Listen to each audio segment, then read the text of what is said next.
Greetings and welcome back to another episode of Conquering Diabetes. I don't bring this up very often in general because I don't really think it's necessary, but there are some outliers to what works for the majority, and this post is for them. Let's say you've got everything nailed down. You're doing 30 total grams of carbs per day. You know for sure that your diagnosis is correct. Maybe you're taking some meds for your blood sugar, but you still aren't seeing the numbers you're hoping for. You could try an elimination diet. You could see if there's something sneaky there that's keeping the numbers up. We did this with my mom. We did one day where it was just eggs and butter. The next day she added in coffee. The next day she added in heavy cream. And on the fourth day she added cheese back in. And what we discovered, because we were worried, we thought that she might have to go back on insulin. But what we discovered was it wasn't the food. Here it turned out to be gum and Tums. And I can't remember, it was something else too. But yeah, the elimination diet helped us figure out that the foods that she was eating weren't causing the problem.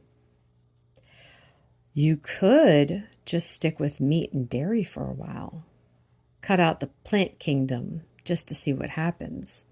You can still use spices if you like, but just try a week of no vegetables and see what your numbers look like.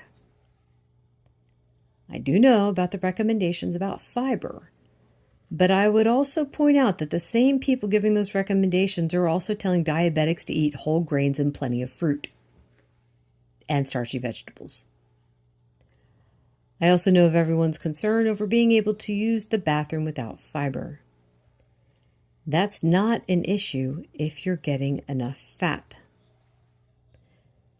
Well, let me just give you one visual.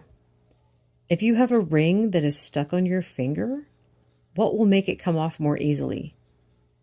Using some lotion or stuffing some sticks between the ring and the finger? I'm not asking anyone to go hungry, but you're going to find that you're more full just with the meat and the dairy.